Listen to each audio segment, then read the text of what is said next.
Bonjour à tous et bienvenue dans une nouvelle vidéo où j'ai envie de parler d'une des choses les plus importantes de la série Miraculous et que pourtant je n'ai quasiment jamais évoqué en Ladyvlog. C'est un aspect de la série qui est présent dans tous les épisodes sans exception. Et pourtant c'est aussi un aspect qu'on peut facilement oublier parce qu'il s'agit du générique. Et donc, quitte à faire une vidéo sur le générique, autant prendre la version longue. C'est parti! Je m'appelle Marinette, une fille comme les autres. Alors, deux choses. La première, je ne suis pas musicien. Autrement dit, je ne peux pas vraiment analyser la musique en détail. Je peux juste dire que j'aime bien l'air. Mais par contre, si quelqu'un est un peu plus expert en musicologie, je suis preneur, j'adorerais avoir votre avis en commentaire. Et la deuxième chose qui est importante, c'est qu'un bon générique doit introduire l'univers de la série. Je pense que c'est l'un des aspects les plus importants, et pourtant beaucoup de séries maintenant délaissent cet aspect. Alors que certaines séries cultes le sont rien qu'avec leur générique. Regardez.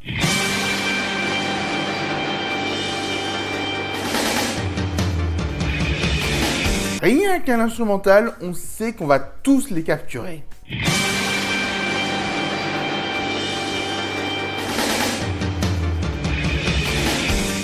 Je serai le meilleur dresseur, je me battrai sans répit. Je ferai tout pour être vainqueur et gagner les défis. Et ça marche aussi avec des séries qui ne sont pas forcément destinées à la jeunesse. Encore une fois.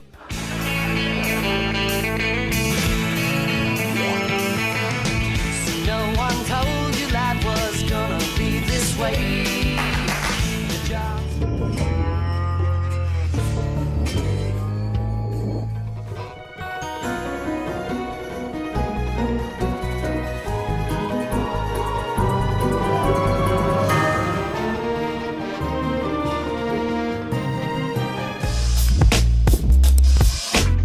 Bon, j'avoue, la dernière, c'est un autre type de série pour adultes, on va pas en parler. Et donc, du coup, on va revenir sur Miraculous avec sa première phrase qui a l'air toute bête, mais qui est primordiale. On va suivre Marinette, on sait qui elle est, une fille normale. Mais quand le destin me choisit pour lutter contre les forces du mal, je deviens Miraculous Ladybug! Et là, non seulement on apprend d'où vient Ladybug, mais aussi le fait qu'il y aura deux identités dans la série. Et ça nous explique également quel sera le genre de la série. Le destin et les forces du mal, tout ça, ça fait très magique. Donc rien qu'avec les deux premières phrases, on connaît à la fois et le genre et le personnage principal. Et je sais que ça a l'air bête à expliquer, mais c'est le plus important. Papillon noir, Paris mystère. Par contre, là ça commence à faire mal, parce que la musique dit bien papillon noir, et on voit chat noir. Papillon noir. Je vais peut-être critiquer un peu le clip, mais ouais, c'est pas le meilleur du monde. Mais pour moi, le pire, c'est Paris Mystère. Alors, ok, on nous plante le lieu de l'action, c'est bien. Mais Paris n'est pas du tout mystérieux. Paris, c'est juste un décor. Il n'y a aucun arc narratif dans la série qui fait que Paris aurait des mystères à trouver. C'est mon histoire, plutôt étrange. Ouais, ça fait un peu phrase lambda classique.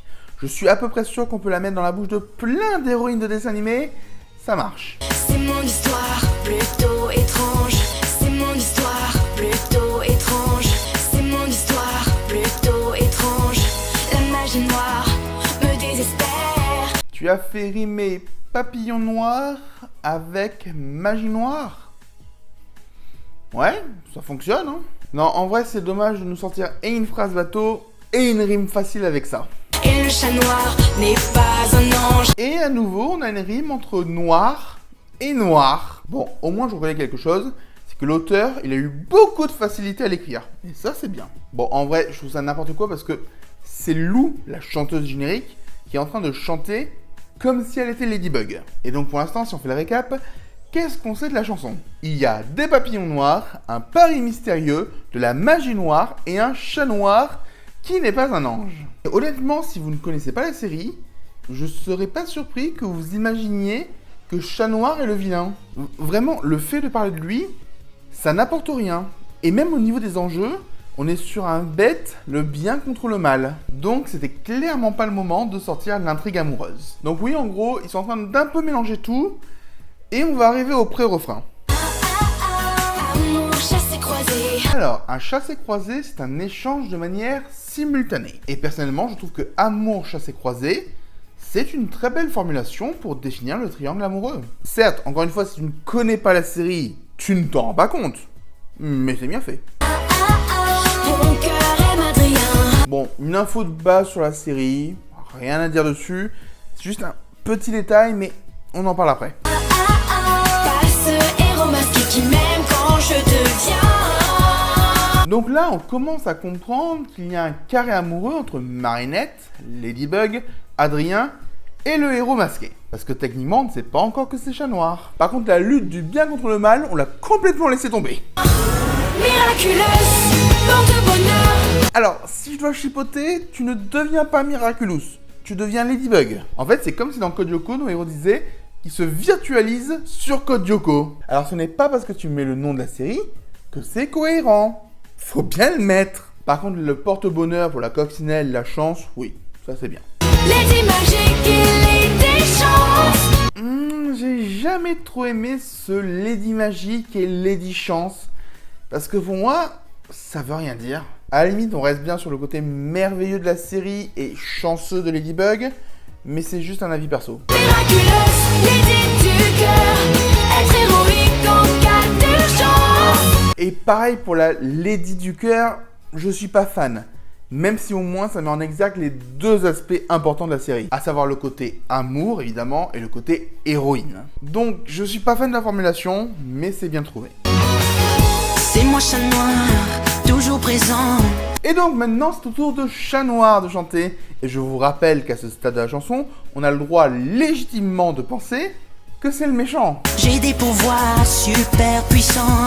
Oui, on n'est pas idiot, on va bien comprendre au bout d'un moment que c'est un gentil. Mais clairement, si vous donnez ce texte à analyser à quelqu'un qui ne connaît pas la série, bah c'est tout à fait possible qu'ils comprennent pas que c'est le co-héros. Pour la victoire, j'en fais serment. Oh, vous avez remarqué, ils ont fait rimer noir avec un autre mot que noir. C'est incroyable.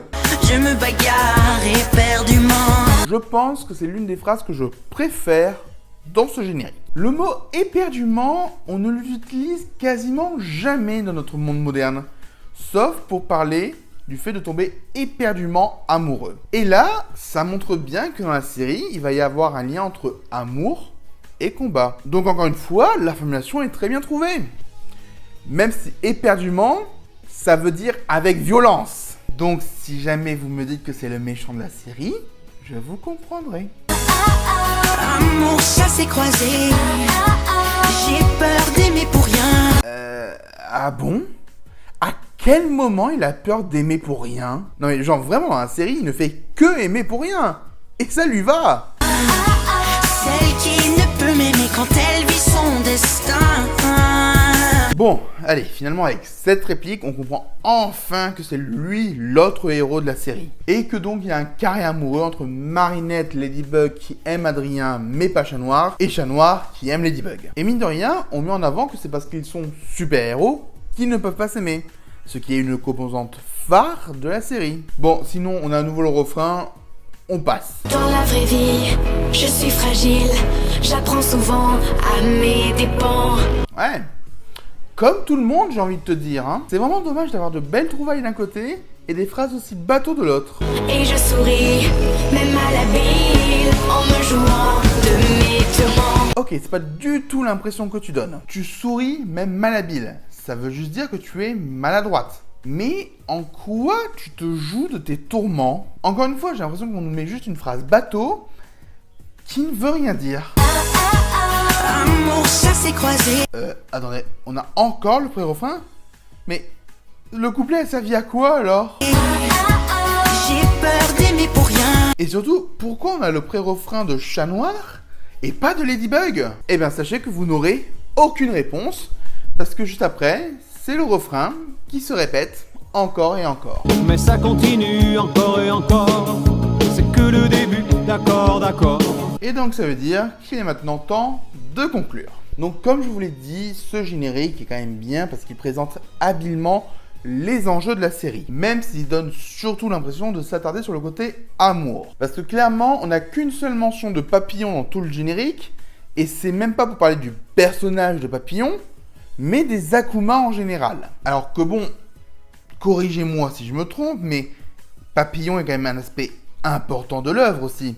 On est d'accord. Sinon, comme je l'ai dit, on a des tournures de phrases qui sont très bien choisies, comme amour chassé croisé ou se bagarrer éperdument. Mais d'un autre côté, on a aussi des phrases bateaux que n'importe quel personnage de dessin animé pourrait dire. Donc oui, le générique est efficace, mais clairement, il pourrait être mieux. Et il faut que je vous avoue quelque chose, c'est que, au fond de moi, pour la saison 6, j'aurais aimé une petite refonte du générique, que finalement on n'a pas eu. Mais bon, c'est pas grave, on est habitué à ce générique, et je pense qu'il plaît quand même à beaucoup de gens. Et d'ailleurs, si la vidéo vous a plu, n'hésitez pas à liker, commenter, partager, vous abonner, vous connaissez la chanson. Et moi je vous dis à très bientôt. Générique!